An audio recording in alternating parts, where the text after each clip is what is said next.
मराठी अंतिम शब्द न्यूज मध्ये आपले हार्दिक स्वागत आहे. सत्य, निर्भीड आणि लोकहिताच्या बातम्यांसाठी विश्वासार्ह व्यासपीठ. कृष्णा नगरातील बेकायदेशीर स्टील कारखान्यावर प्रदूषणासह कर चोरीचे गंभीर आरोप. प्रशासनाच्या भूमिकेवर प्रश्नचिन्ह.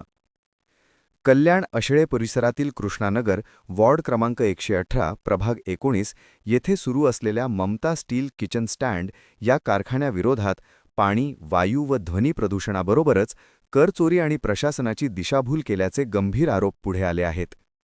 या प्रकरणी तक्रारदार प्रकाश खंडागळे यांनी महाराष्ट्र प्रदूषण नियंत्रण मंडळाच्या कल्याण 1 कार्यालयाकडे सविस्तर तक्रार दाखल करून कठोर कारवाईची मागणी केली आहे.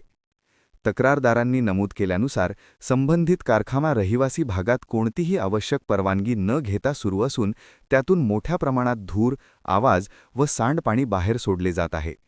त्यामुळे परिसरातील नागरिकांच्या आरोग्यावर परिणाम होत असून वातावरण दूषित झाले आहे.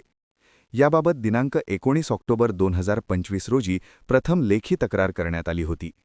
त्यानंतर अनेक वेळा पाठपुरावा करूनही संबंधित विभागाकडून ठोस कारवाई करण्यात आलेली नसल्याचा आरोप करण्यात आला आहे. दरम्यान 25 नोव्हेंबर 2025 रोजी प्रदूषण नियंत्रण मंडळाकडून संबंधित कारखाना मालकास नोटीस पाठविण्यात आली. मात्र ही नोटीस इंग्रजी भाषेत असून त्यात कोणत्याही ठोस कायदेशीर कारवाईचा उल्लेख नसल्याचे तक्रारदाराचे म्हणणे आहे. विशेष म्हणजे कार्यालयात मराठी भाषेत कामकाज करण्याचे निर्देश असतानाही इंग्रजीत नोटीस देण्यात आल्याने संशय व्यक्त केला जात आहे. यापुढे लहुजी शक्ती सेनेचे ठाणे जिल्हा संपर्क प्रमुख तथा उल्हासनगर शहर जिल्हाध्यक्ष नरेश गायकवाड यांनी या प्रकरणात अधिक गंभीर आरोप करत म्हटले आहे की संबंधित कारखाना मालक प्रशासनाची फसवणूक करून कर चोरी करत आहे. औद्योगिक MIDC क्षेत्रात लागू असलेले कर जास्त असताना रहिवासी भागात कारखाना चालवून कमी कर भरला जात असल्याने शासनाचा महसूल बुडत असल्याचा आरोप त्यांनी केला. हा प्रकार अनेक दिवसांपासून सुरू असून संबंधित यंत्रणांकडून याकडे जाणीवपूर्वक दुर्लक्ष केले जात असल्याचेही त्यांनी नमूद केले. तसेच कारखान्यातून निर्माण होणारे तीव्र ध्वनी प्रदूषण आणि हानिकारक वायू यामुळे नागरिक त्रस्त झाले असून आरोग्याच्या समस्या वाढत असल्याची तक्रार आहे. मात्र याकडे अधिकाऱ्यांचे दुर्लक्ष होत असल्याने नागरिकांमध्ये तीव्र संताप व्यक्त केला जात आहे. काही अधिकाऱ्यांकडून आर्थिक गैरव्यवहार किंवा संगनमत होत असल्याची शंका उपस्थित करत या संपूर्ण प्रकरणाची सखोल व निष्पक्ष चौकशी करण्याची मागणी करण्यात आली आहे. तक्रारदारांनी 7 नोव्हेंबर 2025 रोजी करण्यात आलेल्या स्थळ पाहणीचा अहवाल, कारखान्याची परवानगी कागदपत्रे तसेच मराठी भाषेत नव्याने कायदेशीर नोटीस देण्याची मागणी केली आहे. तसेच बेकायदेशीररित्या सुरू असलेला कारखाना तात्काळ बंद करून संबंधितांवर कठोर कारवाई करावी, अन्यथा पुढील न्यायालयीन लढा उभारण्यात येईल असा इशाराही देण्यात आला आहे.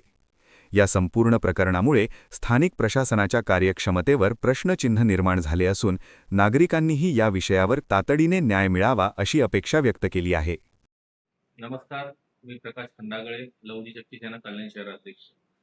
गेले कित्येक वर्षापासून कृष्णानगरमध्ये स्टील कारखाना ममता स्टील म्हणून नावाने चालवण्यात येत आहे आणि त्या कारखान्याचं प्रदूषण भरपूर होतं. आवाज, जे बपिंग करतात त्या बपिंगच्या काळात धूर वगैरे सगळं बाहेर येतो आणि नागरिकांना घशाचे रोग व लहान पोरांना श्वास घेण्यास त्रास होत असतो. आणि मी पाठपुरावा केलेला आहे, पत्रावर बी केलेलं आहे, तोंडी पण 2-3 वर्षापासून तोंडी केलेलं आहे. नंतर पत्राच्या द्वारे प्रदूषण विभाग कल्याण इथं बी पत्र दिलेलं आहे 9/2025 रोजी. आणि तिकडचे अधिकारी 2 वेळेस अधिकारी आले, नांदगावकर म्हणून आले, त्यांनी पण तिथं पाठपुरावा केला, बघितलं आणि थाटून माटून उत्तरं दिले. त्यानंतर कुलकर्णी साहेब आले, त्यांनी पण प्रदूषण बघितलं की बा इथं हे घरोघरी गेले. ते घरोघरी जाऊन लोकांशी विचारणा केली की बा तुम्हाला त्रास होतो का इथं. तर त्यांनी लोकांनी सांगितल्यानंतर मला भेटले आणि मला बोलले की हो भरपूर त्रास आहे इकडं आणि मी एक नोटीस काढतो की बाबा याच्यावर कारवाई होईल. पण काही कारवाई झालेली नाही आणि त्याच्यापुढे अगर याच्यावर ठोस कारवाई नाही झाली तर आम्ही पुढं आंदोलन करण्यात येईल.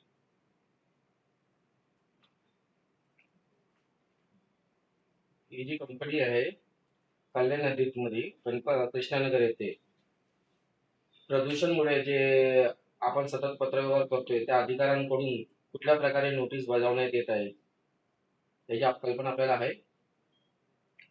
तिथे आमचे सहकारी प्रकाश खंडागळे यांनी संबंध कृष्णानगरची होत असलेली गैरसोय, ध्वनी प्रदूषण व वायू प्रदूषण यामुळे तिथं नागरिकांना श्वासाचा त्रास होत आहे. येता जाताना तो ध्वनीचा आवाज, रात्रीचा आवाज, संध्याकाळी आवाज या सर्व प्रकारच्या अनेक तक्रारी मागील 2-3 वर्षापासून ह्या तक्रार करत आहेत प्रकाश खंडागळे यांचे. परंतु कुठेतरी प्रदूषण नियंत्रण विभाग आहे हा लाचखोर आहे असं जर म्हटलं तर चुकीचं ठरणार नाही. कारण कल्याण येथे असलेल्या प्रदूषण विभागात मी देखील स्वतः प्रत्यक्ष जाऊन आम्ही एक शिष्टमंडळ तिथे गेलो होतो आणि तर 3-4 भेटी झाल्या. तर तिथे हे ज्याचं नाव घेतले कुलकर्णी आणि इतर काही जे अधिकारी आहेत वरिष्ठ अधिकारी, यांना खरं तर त्या ठिकाणी जेव्हा स्थळ पाहणी केली तेव्हा त्यांच्या लक्षात आलं की वायू प्रदूषण होत आहे, ध्वनी प्रदूषण होत आहे. मान्यतेपेक्षा अधिकचे डिसेबल ध्वनी डिसेबल त्या तिकडे वापरण्यात येत आहे. पण माझा मूळ मुद्दा असा आहे की सदरची कंपनी ही इंडस्ट्रियल झोनमध्ये असली पाहिजे. कारण तो जो परिभाग आहे तिथे सर्व रेसिडेन्शियल झोन आहे, रहिवासी भाग आहे. तिथं कमर्शियल काही नाही. मग त्या ठिकाणी एवढ्या अनेक वर्षापासून ही कंपनी सुरू असल्याची ह्या प्रदूषण मंडळाच्या अधिकाऱ्यांना माहीत नव्हतं का ते जाणीवपूर्वक गांधारीची भूमिका घेत आहेत, डोळ्यावर पट्टी बांधून न बघण्याचं काम तिथे करते. याच्या मागचं कारण असं असावं की इंडस्ट्रियल झोन आणि रेसिडेन्शियल झोन यांचं टॅक्सेशन वेगळं असतं. जेवढी माहिती आमच्याकडे आहे, कारण इंडस्ट्रियल झोनला हा कमी प्रमाणाचा टॅक्स, घरपट्टी किंवा कर लागतो आणि इंडस्ट्रीला जास्त पद्धतीने लागतो.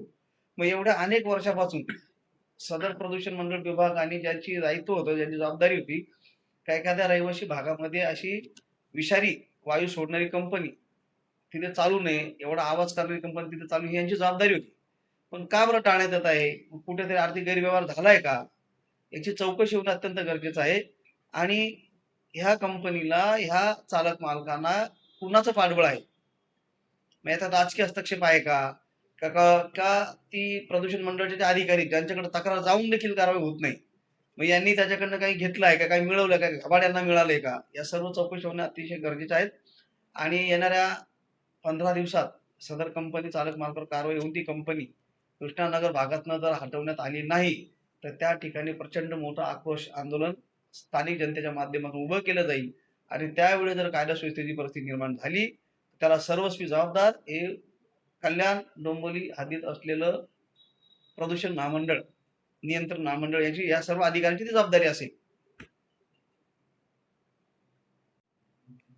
त्याचसोबत आम्ही कल्याण डोंबिवली महानगरपालिकेतील प्रदूषण विभाग आणि अतिक्रमण विभाग या दोन्ही विभागांना आम्ही भेटी दिल्या का बाबा रहिवासी भागामध्ये कमर्शियल काम किंवा अशी कंपनी कशा पद्धतीने चालते, कोणती परवानगी आपण त्यांना दिली का? ज्या ठिकाणी माणसाची राहण्याची जो झोन असतो, रहिवासी झोन असतो, त्या ठिकाणी इंडस्ट्रियल झोनच्या कंपनी ते कशी आली?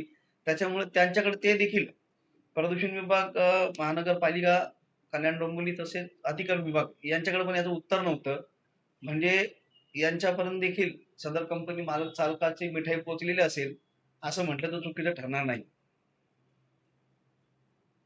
आपण पाहत आहात त्याचसोबत अंतिम आम्ही शब्द न्यूज. कल्याण सत्य, डोंबिवली महानगरपालिकेतील प्रदूषण स्पष्ट, विभाग आणि अतिक्रमण विभाग बातम्यांचा खरा या दोन्ही आवाज विभागांना आम्ही भेटी फक्त दिल्या. इथेच.